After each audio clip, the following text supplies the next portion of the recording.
majtama'a qaumun fi baitin min buyutillah yatluna kitaballah wa yatadarasunahu fima bainahum illa nazalat alaihimus sakinah wa ghasyiyatuhumur rahmah wa haffat bihimul malaikah wa dzakarahumullahu fiman indah. Tidaklah suatu kaum duduk di salah satu rumah Allah membaca ayat-ayat Allah dan sama-sama mempelajarinya kecuali turun kepada mereka as-sakinah, ketentraman dan kenyamanan.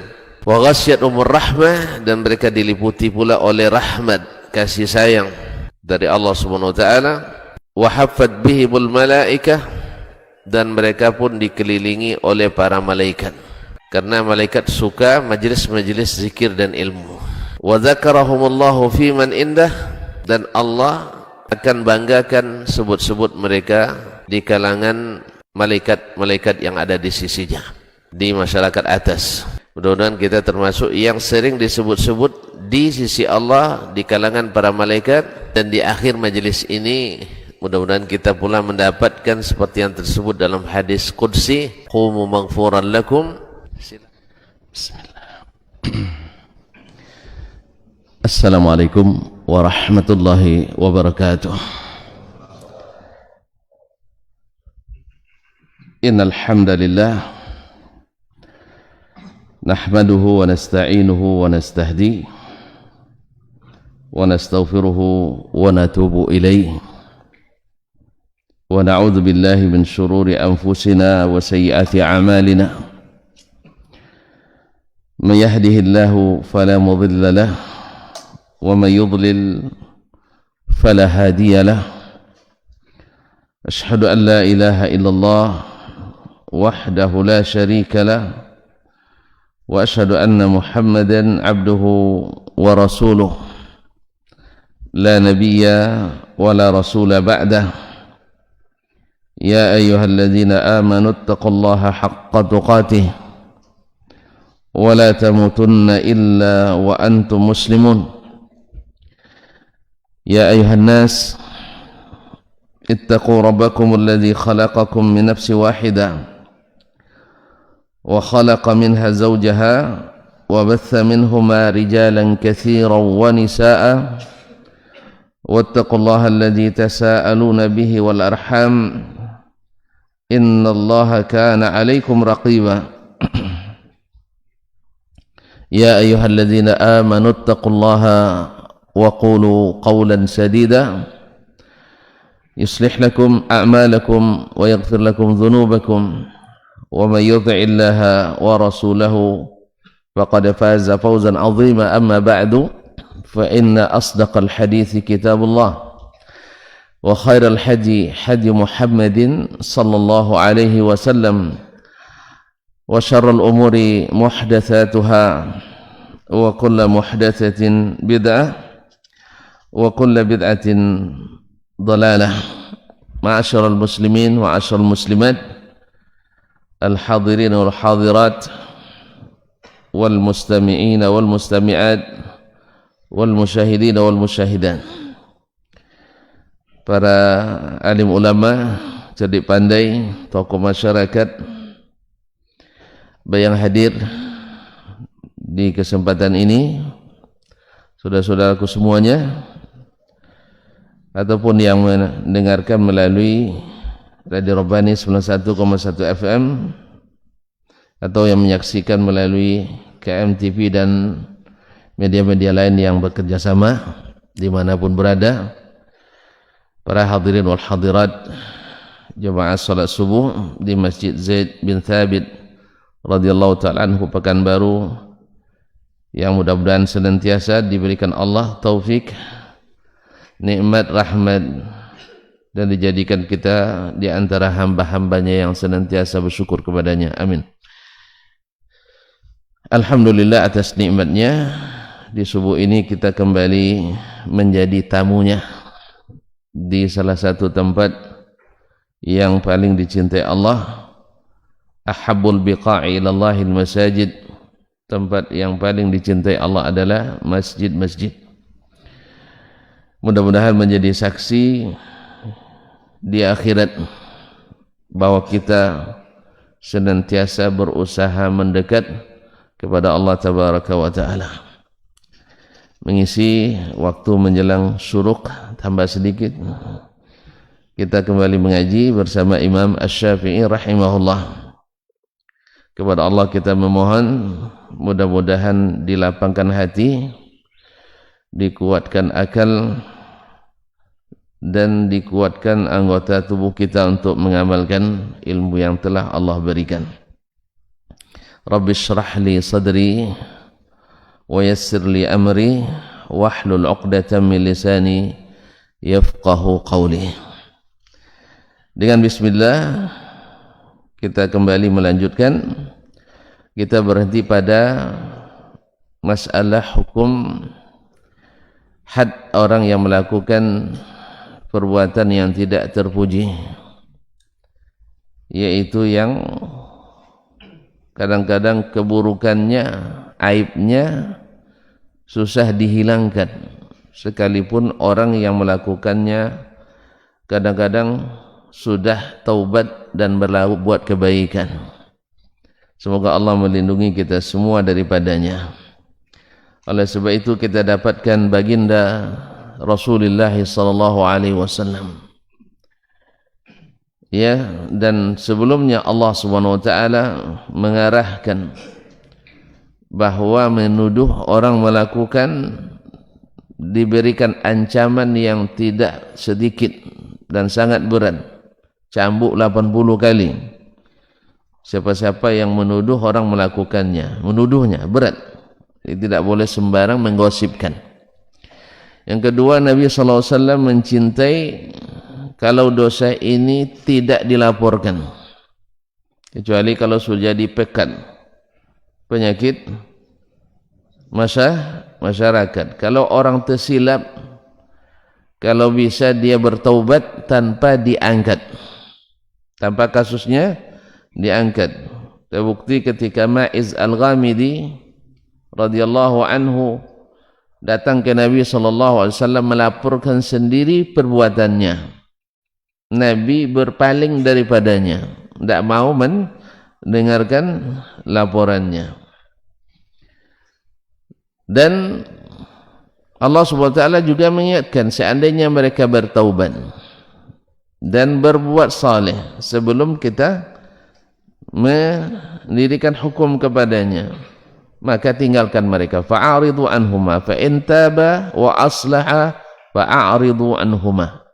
Kalau mereka keduanya bertobat dan sudah menjadi saleh, memperbaiki amalnya, kehidupannya, maka berpalinglah daripadanya. Tidak usah diungkit-ungkit perbuatannya. Innallaha kana tawwabar rahima. Sesungguhnya Allah Maha menerima taubat dan Maha penyayang. Sebab kalau sudah terangkat susah untuk dihilangkan. Oleh itu kaum muslimin dan muslimat dirahmati Allah, kadang-kadang orang yang sudah saleh, sudah baik, tetapi nama itu susah dihapuskan. Beda dengan dosa-dosa yang lain. Orang mencuri, ada taubat tuh, sudah taubat. Orang dulu bahkan syirik, kalau sudah masuk jadi muwahhid, tidak diungkit-ungkit lagi syiriknya. Orang kafir masuk Islam, tidak diungkit-ungkit lagi ke kafirannya. Bahkan kadang-kadang tidak sedikit pula mereka yang memanfaatkan, ya, karena mu'allafnya kadang-kadang pura-pura masuk Islam seperti Tuacu Snokhogrony dulu, ya, karena sulitnya menaklukkan Aceh waktu itu dengan jihad yang dikumandangkan di sana melawan penjajah. Akhirnya dia pura-pura masuk Islam. Kemana perginya? Nak tanggung-tanggung ke Makkah, dan dimuliakan karena memang Islam menyuruh memuliakan, mentaklif orang-orang yang baru masuk Islam, namanya al-mu'allafati qulubuhum. Bahkan sebelum masuk Islam pun, kalau diharapkan masuk Islam boleh diberikan ditaklif, boleh diberikan zakat kepadanya kalau memang sudah sangat diharapkan masuk Islamnya. Oleh itu kaum muslimin dan muslimat dirahmati Allah SWT. Nah, tetapi dosa ini tidak. Makanya harus berhati-hati. Dan yang menjadi saksi pun tidak cukup 1-2 orang, mesti 4 orang. Dan tidak cukup dengan mendengar satu dari yang lain, harus betul-betul menyaksikan. Dan tidak cukup dengan hanya sekadar rasa-rasa dan kira-kira, rasanya dia benar, tidak. Harus betul-betul menyaksikan kejadiannya dan tidak ada keraguan padanya. Ma'asyiral kiram dirahmati Allah. Ma'asyiral kiram, di awalnya seperti yang disebutkan Allah Subhanahu wa taala, dinukil oleh Imam kita Asy-Syafi'i rahimahullah, wallati ya'tina al-fahishata min nisaikum. Wanita-wanita kalian yang melakukan perbuatan terkutuk itu, fastashhidu alaihinna arba'atan minkum, maka mintalah saksi 4 orang di antara kalian. Jadi tidak hanya sekedar 2 orang. Fa in syahidu, kalau mereka memberikan kesaksian dengan benar-benar menyaksikan, fa amsikuhunna fil buyut, maka tahan mereka di rumah, tidak boleh keluar rumah, hatta yatawaffahunna, sampai Allah mewafatkan ke mereka, atau yatawaffahunna al-maut, sampai mati, au yaj'alallahu lahunna sabila, di sini Allah masih buka, atau Allah berikan jalan keluar bagi mereka itu. Walladzani ya'tiyaniha minkum fa'adhuhuma, dan mereka yang melakukan perbuatan zina itu, fa'adhuhuma, sakiti mereka, disakiti secara mental. Fa in taba, kalau keduanya bertaubat, wa aslaha, dan berbuat salih, fa'aridu anhuma, maka berpaling, maksudnya sebelum dijatuhkan hukuman tadi, sebelum diketahui oleh penegak hukum. Ma'asyiral kiram, tapi kalau sudah diketahui tidak bisa ditarik BAP-nya lagi. Nah, ma'asyiral kiram dirahmati Allah, innallaha kana tawwabar rahima, sesungguhnya Allah maha menerima taubat dan maha penyayang. Tawwab, banyak menerima taubat, suka menerima taubat. Thumma nasakhallahu al-habsa wal adha fi kitabih, kemudian Allah nasakh hukum menahan tadi, hukum menahan, jadi bukan lagi tahanan rumah, wal adha, dan disakiti, fi kitabihi, dalam kitabnya, faqala, lalu Allah berfirman, az-zaniyatu waz-zani fajlidu kulla wahidin minhuma mi'ata jaldah, pezina perempuan dan pezina laki-laki, a'adhanillahu iyyakum, fajlidu kulla wahidin minhuma mi'ata jaldah, maka cambuklah masing-masing dari keduanya 100 kali cambuk. Ma'asyiral kiram dirahmati Allah, kemarin sudah kita bahas dalam masalah zina, Allah mendahulukan perempuan, tapi mencuri laki-laki. Itulah rahasianya banyak bendaharanya perempuan, sebab biasanya takut menipu. Tapi kalau sudah berani nipu, berarti sudah laki, ada sering berinteraksi sama, pasti ada laki-laki di belakang itu. Ya, tapi kalau zina, makanya perempuan, makanya Islam melarang perempuan sering-sering tampil di depan yang bukan mahramnya, dilarang. Karena apa? Yang sudah punya istri pun nampak istri orang cantik juga kadang. Ikan sebarang bisa cerita, ya istrinya mengadu suaminya cinan sama teman dekatnya. Masih ingat kan? Maka saya bilang langsungkan aja. Iya, tanggung-tanggung dekat, dia dekatin betul kan? Paham tuh enggak? Istrinya punya teman perempuan yang lain, sering bertemu sama suaminya, dibawa sama teman itu. Akhirnya suaminya pengen lagi sama teman istrinya tadi. Kan bagus kan? Ya bagi antum bagus, bagi antunna tidak. Ya bagi ibu-ibu berat itu, walaupun teman sendiri. Oleh sebab itu pada ibu-ibu jangan suka-suka memamerkan, meneren-nerenkan istri teman perempuannya pada suami. Kadang-kadang kan karena saking asik cerita sama suaminya, bang, teman gue itu katanya, alah kawan, dipancing-pancing terus kan, banyak dapat informasi. Akhirnya dapat cara bagaimana menaklukkan hati. Akhirnya pakai rumus mending minta maaf daripada minta izin. Mending minta maaf daripada minta izin. Akhirnya menghilang teman dekatnya tadi.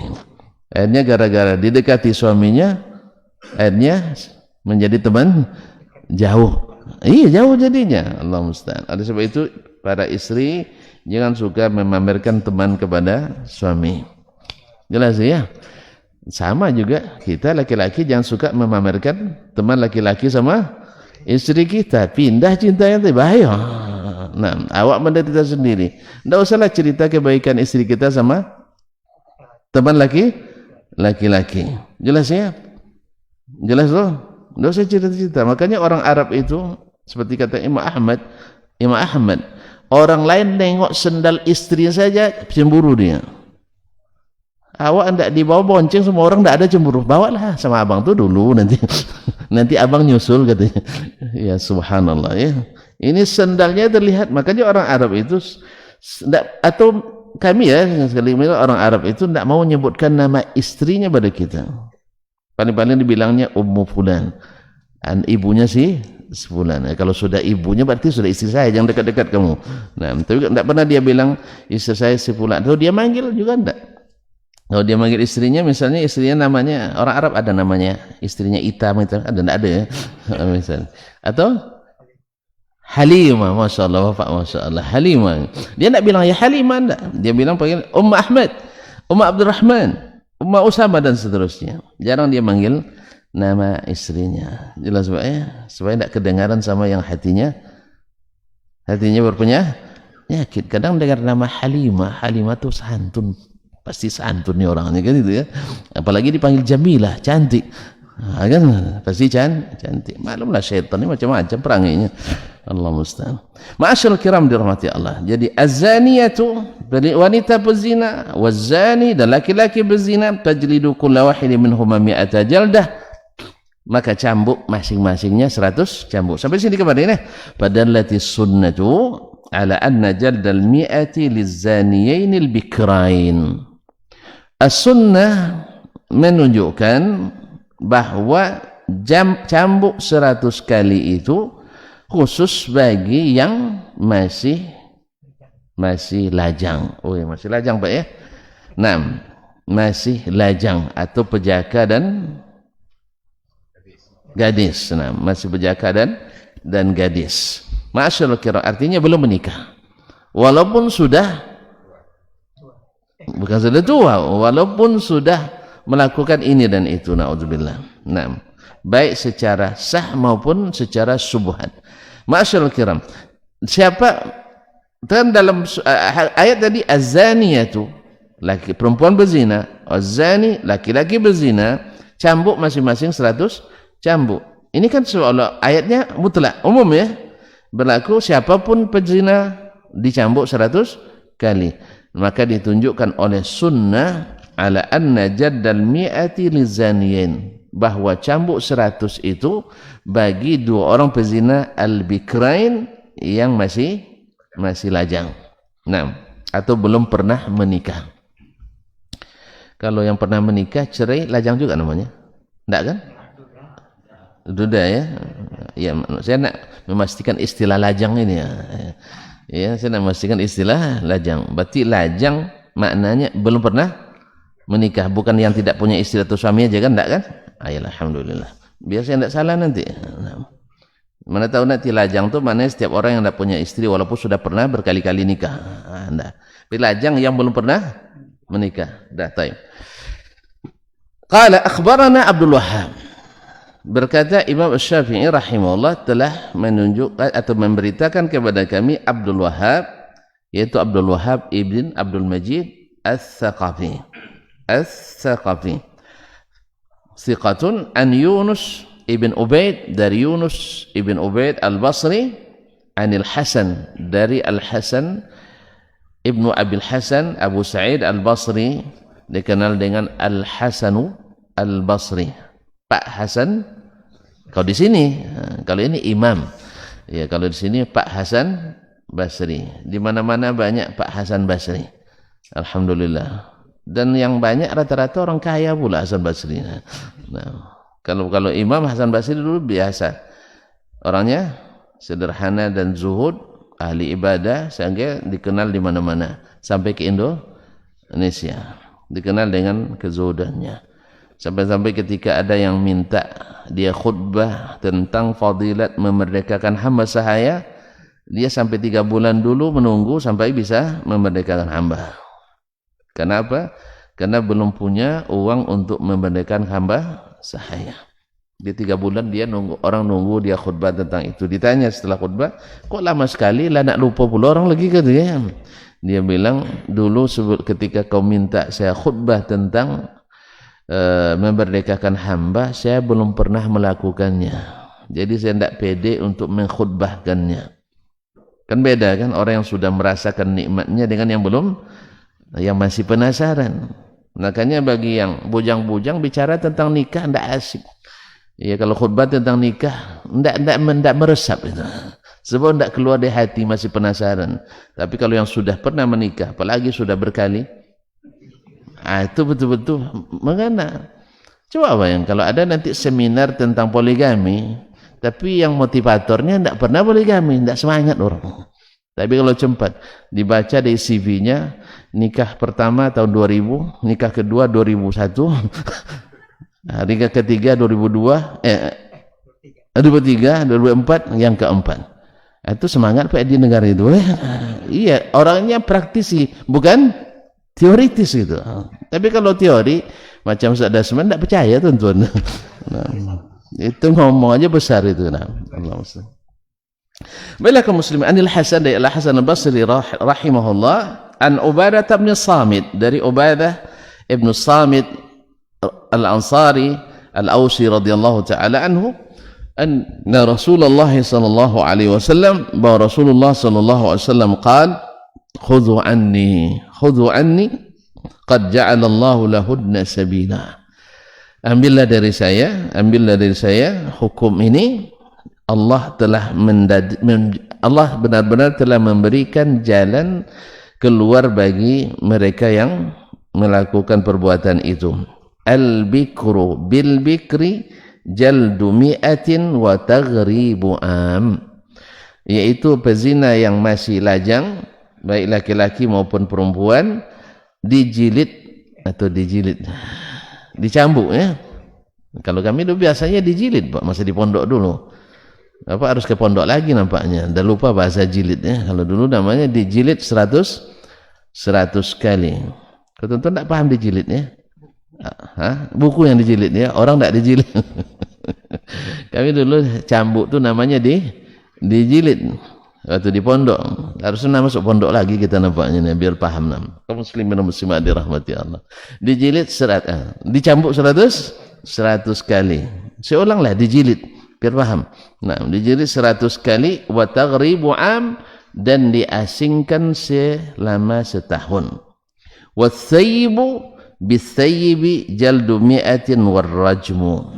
Sedangkan yang sudah pernah menikah tapi tetap melakukan zina, maka dijilid 100 kali dan dirajam. Dijilid 100 kali dan dirajam. Ma'asyiral kiram dirahmati Allah Subhanahu wa taala. Ini riwayat ma'asyiral kiram, ada ikhtilaf dengan riwayatnya, ada sebagian menyebutkan jilid, ada yang tidak. Ma'asyiral kiram, berarti ditahan rumah selama hidup sudah dinasakh dengan hukum ini. Di mana dapatnya? Dari dalalatus sunnah. Dalalatu as-sunnah, sunnah yang menunjukkan hukum itu sudah dirubah. Bahwasanya hukum yang tadi seolah sebagiannya dirubah ternyata tidak tidak sama antara hukum yang sudah pernah menikah dengan yang belum pernah menikah, yang lajang atau yang sudah pernah menikah. Qala akhbarana thiqatu min ahli ilmi, telah memberitahukan kepadaku as-thiqah, orang yang thiqah. As-thiqah itu yang menyimpul antara al-adalah wad-dhabt, yaitu adalah itu adalah istiqamatud dini wal muru'ah. Al-adalah, al-adl, rajulun adlun, adalah yang mengumpulkan istiqamah agamanya istiqamah muru'ahnya, istiqamah agamanya, istiqamah marwahnya. Apa maksud istiqamah agama? Ia melaksanakan perintah, meninggalkan larangan, tidak melakukan dosa-dosa besar. Kalau kecil, tidak ada yang bisa ngelak, Pak. Ya, tidak ada yang bisa ngelak. Dosa-dosa kecil. Apa misalnya dosa kecil? Dusta. Iya, Pak, dosa kecil. Ya Allah ya Rabbi. Nah, saya pernah ngajar dulu, saya minta contoh dosa kecil kepada anak-anak mahasiswa saya. Apa contoh dosa kecil? Dusta, katanya. Subhanallah. Ya betul juga kata Anas bin Malik. Dulu kami menganggap dosa itu sangat besar. Hari ini kalian menganggapnya seperti lebih halus dari rambut. Kayaknya dusta sudah jadi dosa kecil di zaman ini. Sehingga rata-rata kalau nak mesti pandai berdusta. Dosa besar, Pak. Dosa besar, min akbaril kabair. Dosa besar terbesar. Masyaallah kiram, yaitu tidak melakukan dosa besar atau tidak ngotot melakukan dosa kecil. Ini orang ini insyaallah istiqamah agamanya. Kedua, istiqamatul muru'ah, marwahnya istiqamah. Apa maksudnya? Tidak melakukan hal-hal yang merendahkan martabatnya. Apa contohnya merendahkan martabat? Apa contohnya? Menghina. Itu dosa besar, menghina tuh. Apa contohnya? Dia mungkin tidak termasuk dosa lah, tapi merendahkan martabat. Apa contohnya?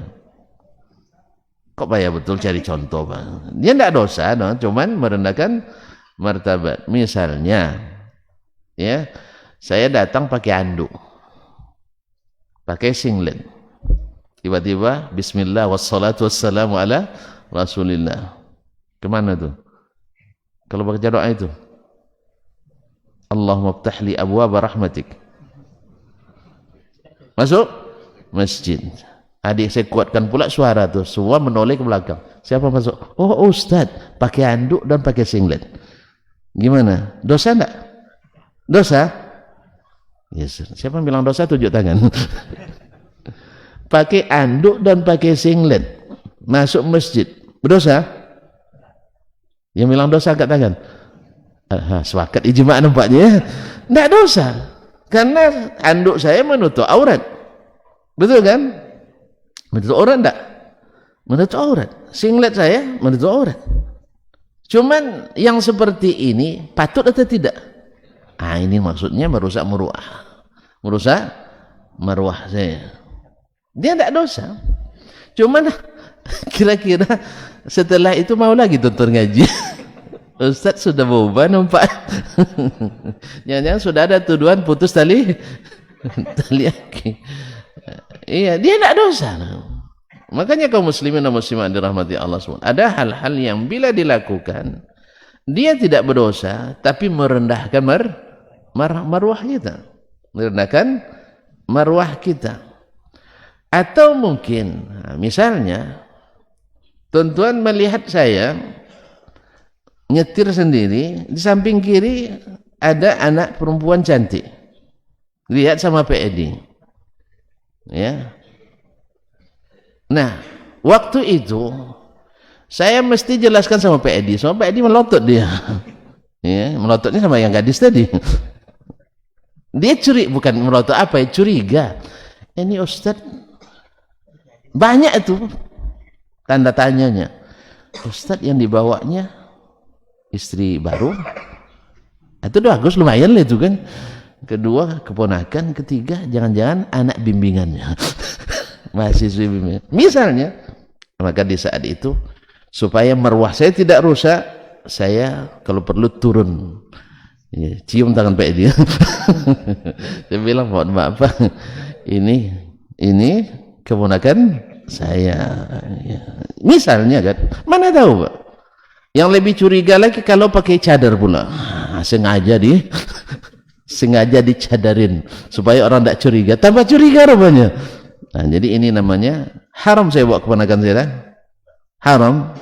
Tapi bisa saja kalau tidak diberikan penjelasan orang curiga. Bahkan baginda Rasulullah SAW memberikan contoh dalam masalah ini di saat beliau sedang iktikaf, dijenguk oleh istrinya Safiyah radhiyallahu taala anha.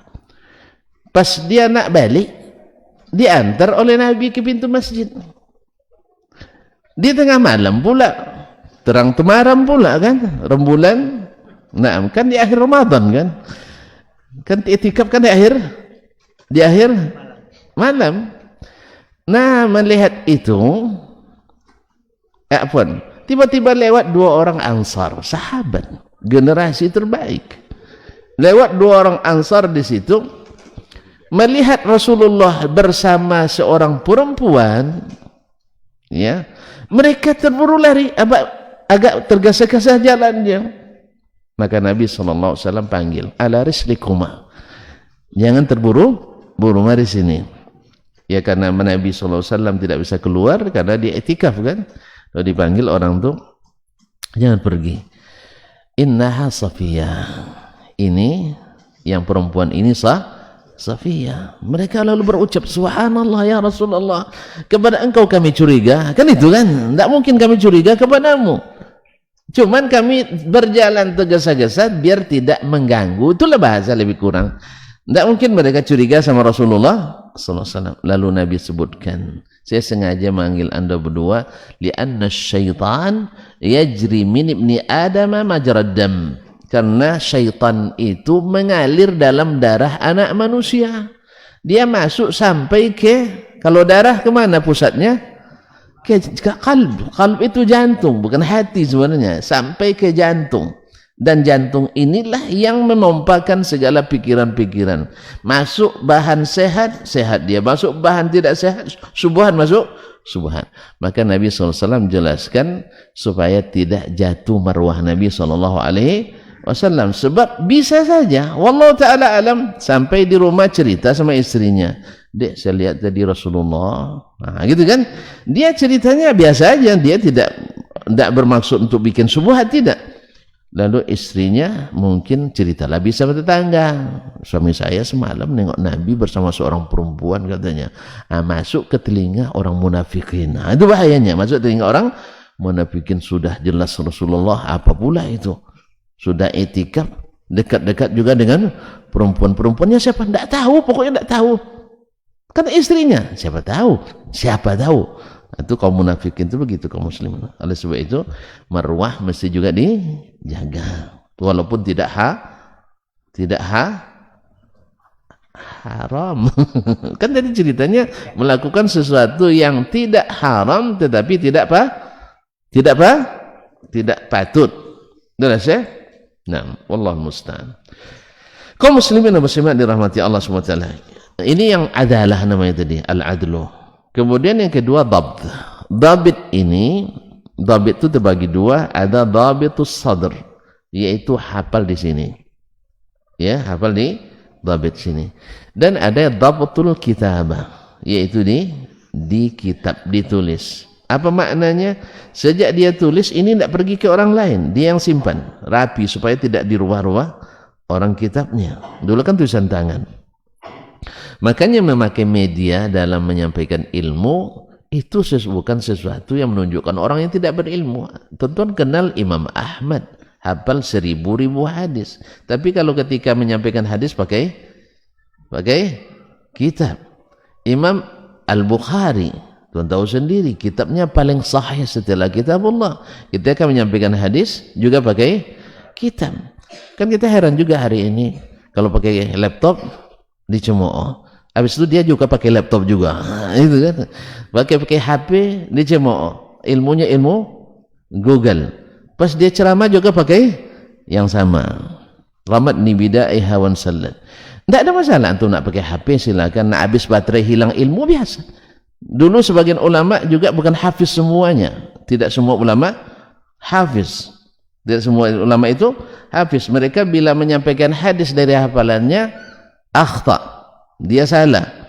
Kalau menyampaikan hadis dari bukunya dari syekh yang lain, wahim, keliru. Seperti Syu'aib bin Abi Hamzah, seperti disebutkan oleh Imam siapa namanya, Ibnu Ma'in atau selainnya, idza rawa aniz Zuhri, bila diriwayatnya dari Zuhri akhta, bila diriwayatkan dari Imam Az-Zuhri salah.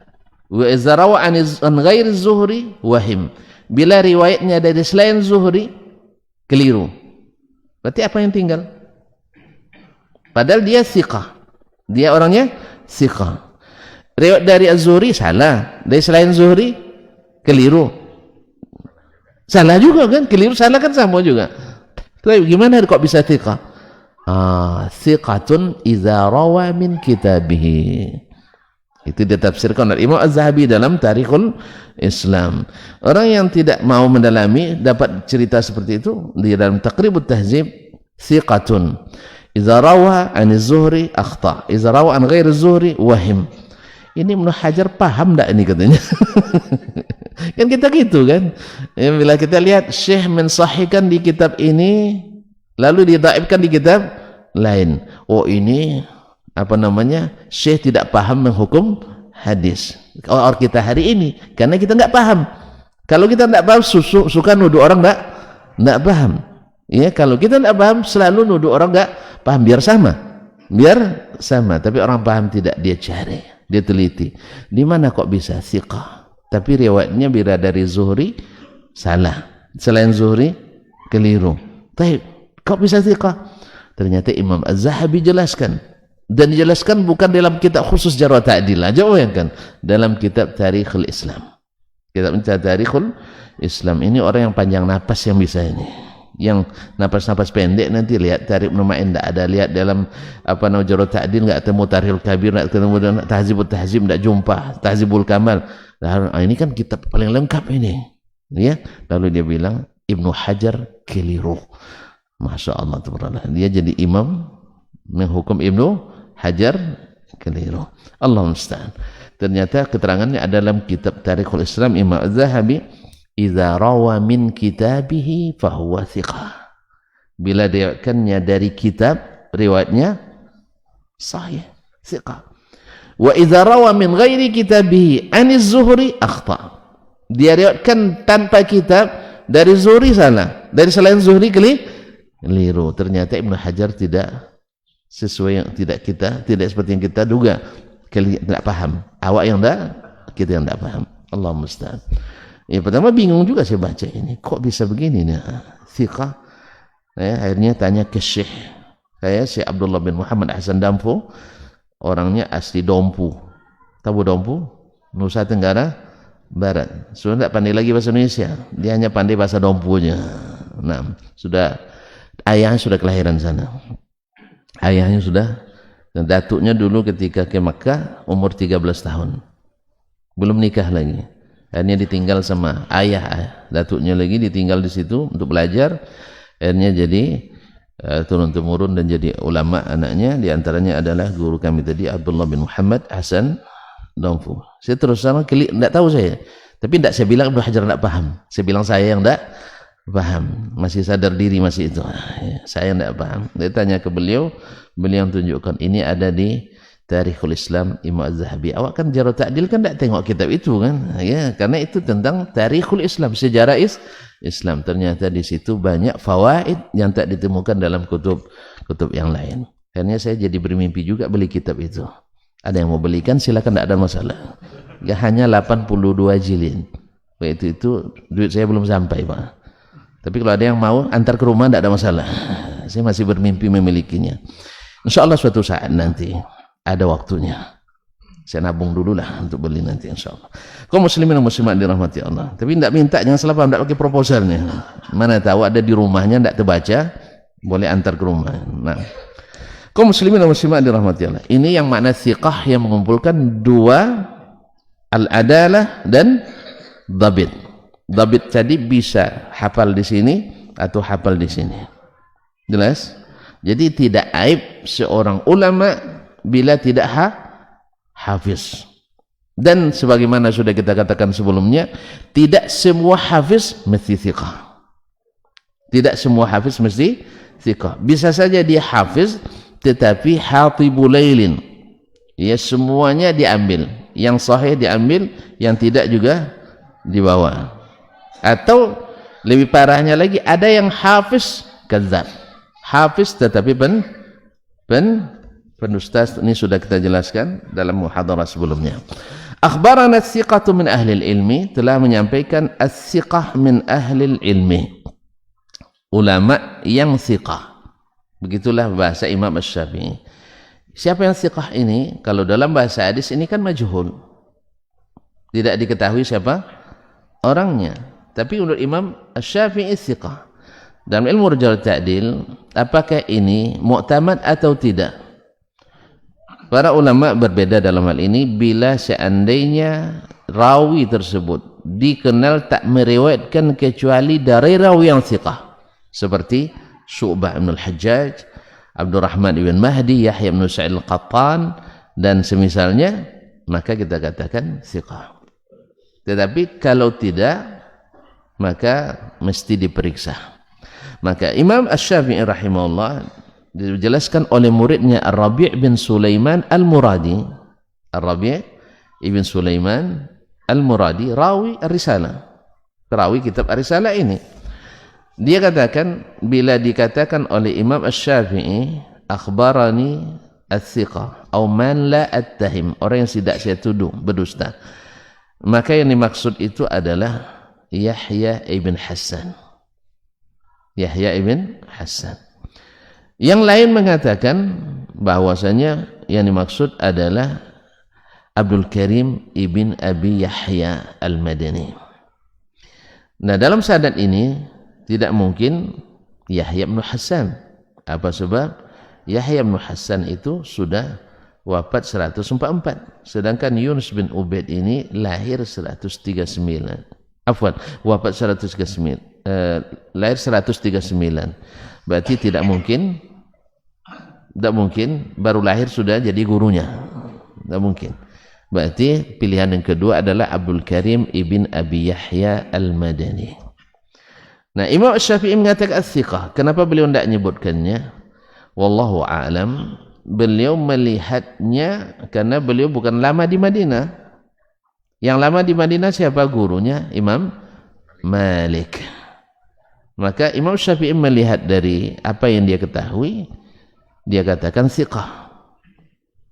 Padahal Imam Malik menyebutnya dajjalun minad dajajilah. Dajjalun minad dajajilah. Tahu dajjal? Hah? Ya, Imam Syafi'i melihat dari penampilannya orang saleh, ahli ibadah dan juga ahlul ilmu, dia fikihnya bagus gitu. Cuman Imam Malik lebih paham dia karena lama sama-sama di Madinah. Imam Malik menyebutnya dajjalun minad dajajilah.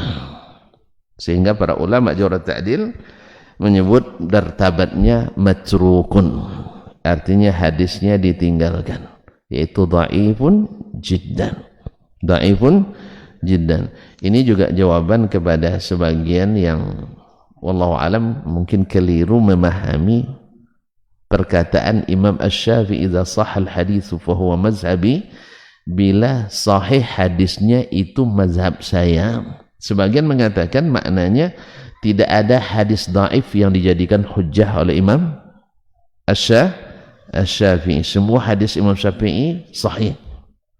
Ya, pertama seperti yang kita lihat di sini. Yang kedua, Imam Ibn Subki menulis kitab tentang syarah makna dari perkataan Imam Asy-Syafi'i ini. Maka beliau menyebutkan banyak riwayat dari Imam Syafi'i menafsirkan perkataan Imam Asy-Syafi'i dengan perkataan Imam Asy-Syafi'i sendiri, bahwa maknanya bukan itu. Bukan semua hadis yang ada dalam kitab Imam Syafi'i sahih, tidak. Tetapi maknanya adalah Imam Asy-Syafi'i rahimahullah bila menemukan hadis sahih, dia mesti ambil itu hadis sebagai hujjah. Itu maknanya. Bahkan lebih tegas dia katakan, bahkan setelah mati pun saya, bila ada hadis sahih, saya ambil. Artinya saya tinggalkan pendapat saya. Oleh sebab itu kaum muslimin dan muslimat dirahmati Allah, di sini diketahuilah bagaimana batilnya pendapat yang mewajibkan kita mesti ikut Imam Asy-Syafi'i 100%. Ini batil. Karena pertama bertentangan dengan Imam Syafi'i sendiri. Yang kedua tidak satu pun mazhab yang memonopoli kebenaran. Artinya semuanya benar dalam mazhab, semua yang ada dalam mazhab itu benar, tidak. Ada juga yang lemah pendapatnya. Yang ketiga, imam mazhab itu sendiri tidak pernah mewajibkan ikut mereka. Tidak pernah satu pun imam mazhab yang mewajibkan umat ikut mereka 100%. Mereka semuanya mengembalikan pada kitabullah dan sunnah Rasulullah sallallahu alaihi wasallam. Jelas? Lalu kalau ada nanti kacau umat, yang kacau bukan umatnya, yang mengklaim ini yang kacau. Nah, apa sebab? Dia keliru. Sebab dulu umat tanpa mazhab tidak ada kacau. Setelah banyak mazhab baru kacau. Berarti yang kacau bukan umatnya, tapi yang fanatis mazhab ini. Jelas? Dan bukan pula maknanya berarti tidak perlu mazhab. Antum keliru lagi.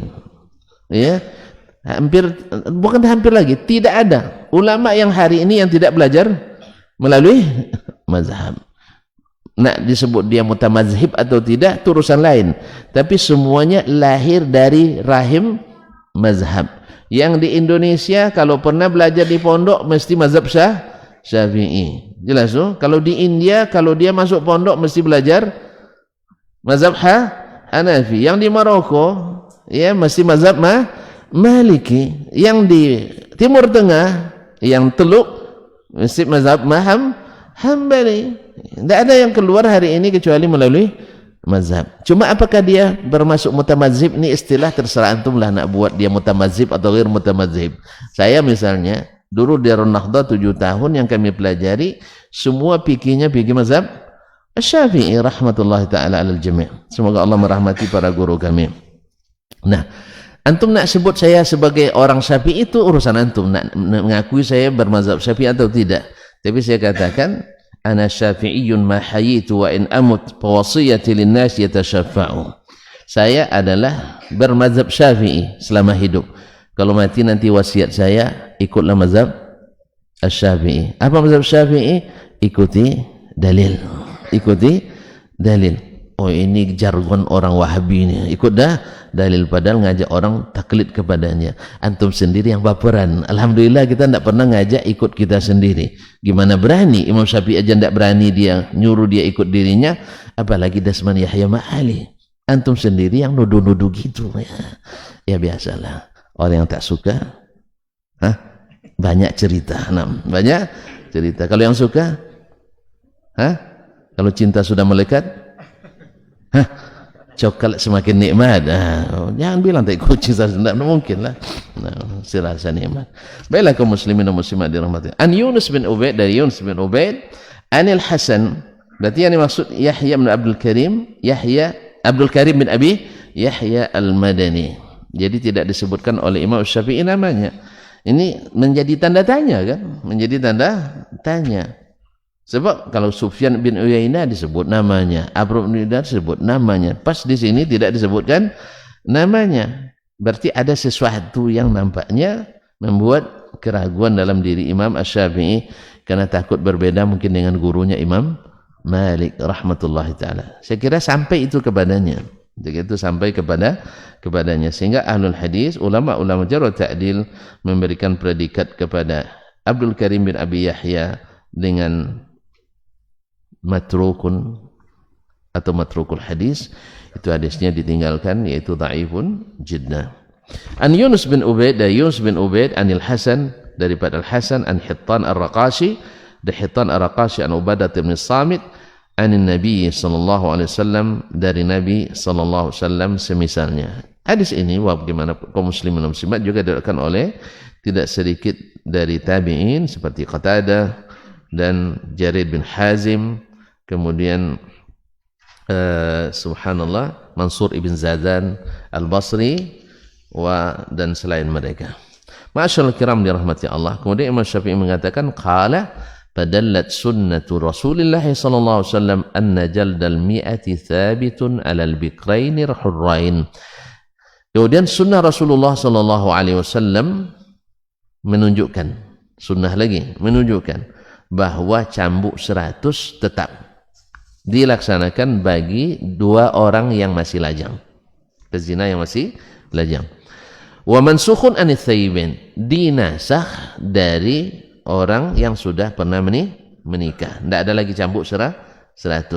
Wa anna rajma thabitun ala thayyibain al-hurrain, dan hukum rajamlah yang sabit bagi dua orang pezina yang pernah menikah dan berstatus merdeka, bukan hamba sahaya. Lianna qawla Rasulullah sallallahu alaihi wasallam, karena perkataan Rasulullah sallallahu alaihi wasallam, khudhu anni, ambil dari saya, qad ja'alallahu lahunna sabila, Allah telah menjadikan jalan keluar daripada mereka yang tadi ditahan seumur hidup, sekarang ada solusinya. Al-bikru bil bikri, yang pezina yang masih lajang dengan yang masih lajang, jaldu mi'atin wa taghrimu am, yaitu dijilid. Dapat jilid kan? Ya, dijilid 100 kali dan diasingkan selama setahun. Ini bagi yang masih lajang, perjaka. Nah, wasayyibu bisayyibi jaldu mi'atin wa rajam, dan yang pernah menikah bila berzina maka dijilid 100 kali dan rajam. Awwalu ma nazal, ini yang pertama turun, panusikha bil habsu, maka dinasakhlah dengan ini tahanan selama hidup, wal adha, dan siksaan bagi aniz zaniyaini, orang yang pernah berzina. Falamma rajama an-nabiy sallallahu alaihi wasallam ma'izan, tatkala Rasulullah sallallahu alaihi wasallam menerapkan hukum rajam kepada Ma'iz. Ma'iz al-Ghamidi, naam, Ma'iz al-Ghamidi, walam yajlidhu, dan tidak dicambuknya. Hadis pertama tadi cambuk 100 dan rajam. Ini yang pertama, yang menasakh hukum tahanan tadi dengan ayat pezina perempuan, pezina laki-laki dijilid 100 kali. Jelas? Kemudian sunnah menunjukkan bahwasanya tahanan dinasakh hukum itu, termasuk juga disakiti. Nah, sekarang dalam hadis Ubadah ibn Samit yang tadi disebutkan oleh Imam Syafi'i rahimahullah, disebutkan yang yang berzina, yang sudah pernah menikah, bila berzina tetap dicambuk 100, setelah itu dirajam. Ini pun dinasakh lagi dengan hadis lain, hanya rajam saja. Falamma rajama an-nabiy sallallahu alaihi wasallam ma'izan, tatkala Nabi sallallahu alaihi wasallam merajam Ma'iz al-Ghamidi, kan tadi dia melapor sebelah kanan, Nabi berpaling ke kiri, datang lagi ke kiri, Nabi berpaling ke kanan, ini datang dari depan. Ya, akhirnya Nabi sallallahu alaihi wasallam masih membuat dia menarik laporan BAP-nya tadi. Ya, sebelum, karena belum dicatatkan. Kasusnya belum dapat nomor registrasi. Nah, kata Nabi sallallahu alaihi wasallam, la'allaka taghmiz. Kamu jangan-jangan hanya sekedar menyentuh, au tuqabbil, hanya sekedar mencium. Nabi supaya dia menarik kembali. Tapi katanya, la ya Rasulullah. Inilah, ya Rasulullah, bukan Rasulullah. Fa'altu biha ma fa'ala ar-rajulu bimra'atihi. Saya melakukan seperti yang dilakukan suami terhadap istrinya. Ini bahasa kinayah ya. Ya, bisa saja yang dibuatnya misalnya kasih duit, bukan itu maksudnya. Pahamlah itu. Ini bahasanya. Apa yang dilakukan seorang suami terhadap istrinya. Lalu Nabi sallallahu alaihi wasallam bertanya ke yang lain. Ya, diteliti dulu, diperiksa dulu. Apakah ini orangnya gila apa tidak? Ya, pada umumnya orang kan menyembunyikan. Seberani apapun orang, sesoleh apapun rata-rata tobat dia kan. Nah, ini enggak. Ini orang gila atau gimana? Akhirnya enggak, ya Rasulullah, dia sehat-sehat saja. Akhirnya Nabi sallallahu alaihi wasallam dirikan hukum rajam kepadanya. Lamma rajama Nabi sallallahu alaihi Ma'izan, ketika Nabi sallallahu alaihi wasallam menrajam Ma'iz, walam yajlidhu, tidak mencambuknya. Berarti tidak dicambuk lagi. Wa amara Unaisan ay yaghdu ala imra'atil Aslami. Kemudian dalam hadis lain Nabi memerintahkan Unais al-Aslami untuk pergi menemui wanita dari seorang al-Aslami juga. Dalam riwayat disebutkan dia Arabi, tapi riwayat ini disebutkan al-Aslami. Tapi siapa namanya tidak ketahui. Hanya nisbatnya sukun saja, orang Aslam, Bani Aslam. Maka diutuslah oleh Nabi SAW Unais, salah seorang sahabat, untuk melakukan investigasi, penyelidikan dan penyidikan, untuk bertanya kepada istrinya. Ceritanya ada seorang atau ada dua orang laki-laki sama-sama dari Bani, dalam riwayat lain yang banyak adalah Arabi, orang Arab Badui. Anak dari laki-laki ini bekerja upahan di rumah sahabatnya ini, laki-laki yang lain. Ya, kerja Badui apa biasa kerjanya? Gembala, gitu kan, menggembala ternaknya. Lalu terjadi perzinahan antara anak yang bekerja tadi dengan istri majikannya. Dengan istri majikannya. Makanya kaum muslimin dan muslimat, hati-hati pekerja yang dibiarkan bersama istri. Sangat berbahaya. Apalagi keluarga dekat yang tidak mahram. Maka Nabi mengutus Unais untuk menyelidiki masalah ini, perkara ini. Karena dilaporkan oleh orang tuanya. Karena ketika dilaporkan oleh suami perempuan tadi. Dan mereka diberikan fatwa oleh yang tidak berilmu waktu itu. Yaitu ditebus saja dengan 100 ekor kambing dan seterusnya. Lalu sampai beritanya ke Rasulullah SAW, Nabi SAW, tentu hukumnya bukan itu. Hukum Allah tidak boleh dirubah sendiri. Tidak bisa. Kalau karena kasihan, banyak hukum tidak berjalan. Sama juga seperti kata Syekh Ibnu Utsaimin, "Lau kana ad-dinu bil 'atifah." Kalau agama ini ikut perasaan, kasihan, seluruh ahlul batil itu adalah hak. Orang yang ahli batil itu berarti ada ahlul hak. Apa sebab? Masa antum teganya menghukum orang masuk neraka? Kan itu bahasanya lagi kan. Kan kalau sesat kan masuk. Kalau sesat masuk mana? Surga atau neraka? Kan itu konsekuensinya. Antum sesat-sesatkan orang. Kalau ikut perasaan, mana enak kita nyesatkan orang? Kebaikannya banyak sekali. Ya tak? Nah, dah ngantuk nampak antum. Balik ke sini. Jadi ditelitilah oleh Unais, fa in i'tarafat rajamaha. Bila dia mengaku, karena saksi enggak ada. Kalau tidak ada saksi, tinggal pengakuan atau bersumpah. Pengakuan atau bersumpah. Nah, bersumpah berapa kali? Lupa lagi. 4 kali. Karena yang nuduh suaminya. Nah, 4 kali. Dan kalau seandainya dia 5 kali, 4 kali laknat Allah kepadanya kalau dia berbohong. Yang kelima, murka Allah kepadanya kalau dia berbohong. Nah, kaum muslimin dan muslimat dirahmati Allah Subhanahu wa taala. Dan sebelumnya bersumpah siapa tadi? Yang bersumpah adalah suaminya yang menuduh. Nah, bersumpah kemudian dia membela diri dengan sumpah pula. Tapi kalau dia mengaku, maka dijalankan hukum, namanya ikrar.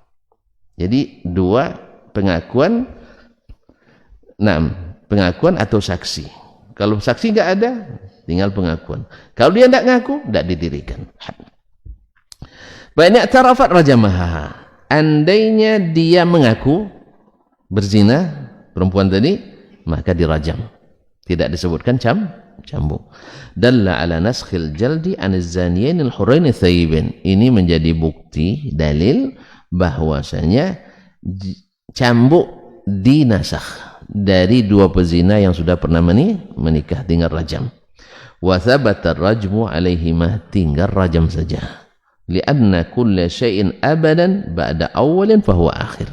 Karena selamanya segala sesuatu itu setelah yang pertama itu yang terakhir.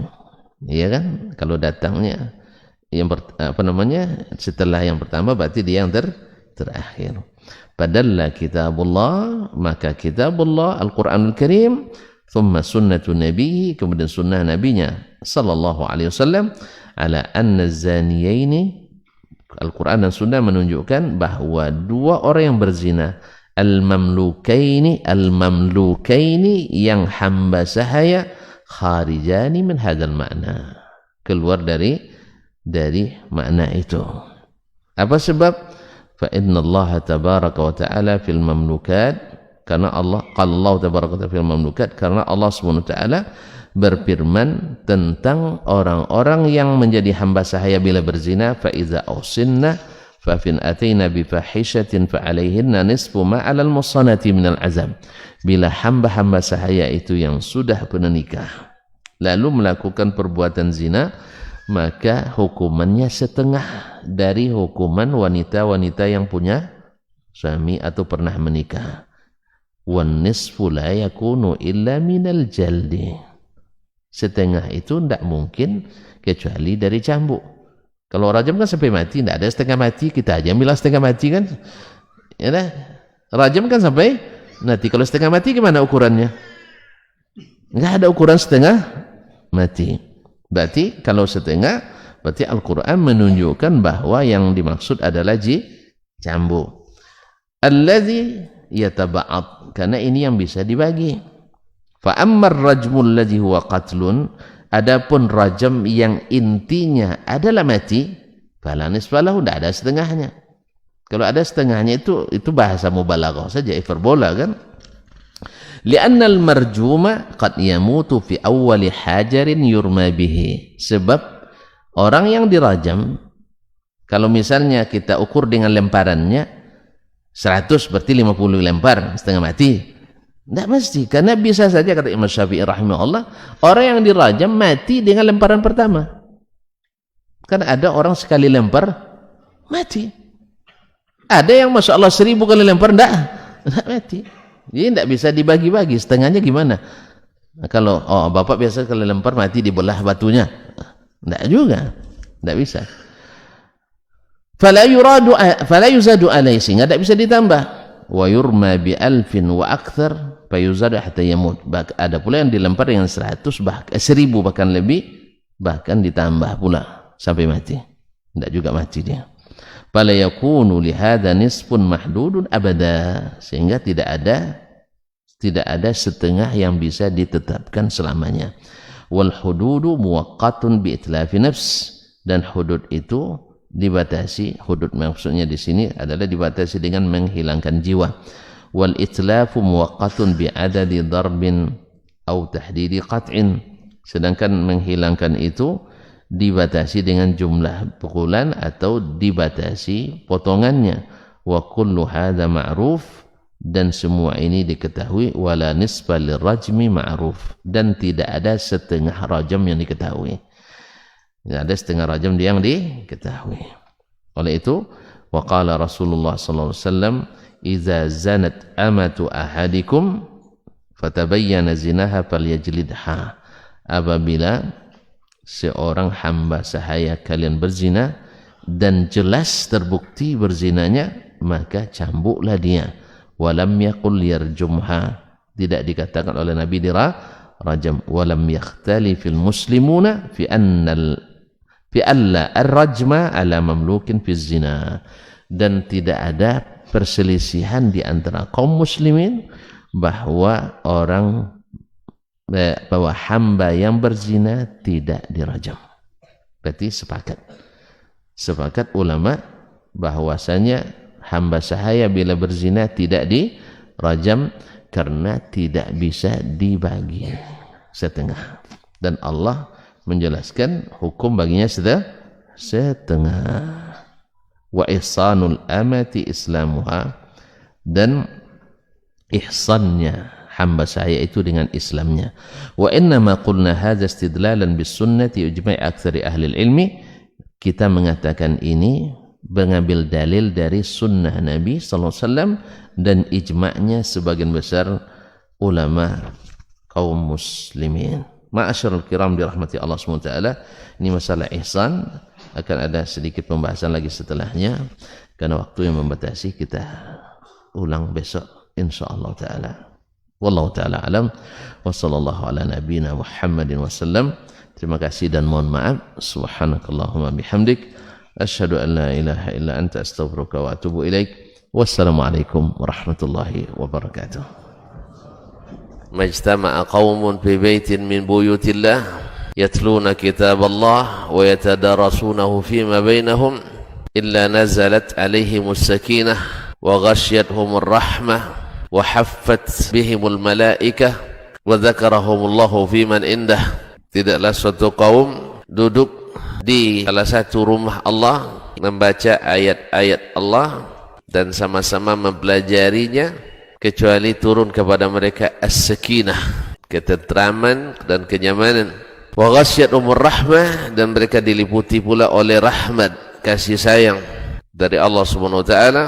Wa haffat bihimul malaikah, dan mereka pun dikelilingi oleh para malaikat, karena malaikat suka majlis-majlis zikir dan ilmu.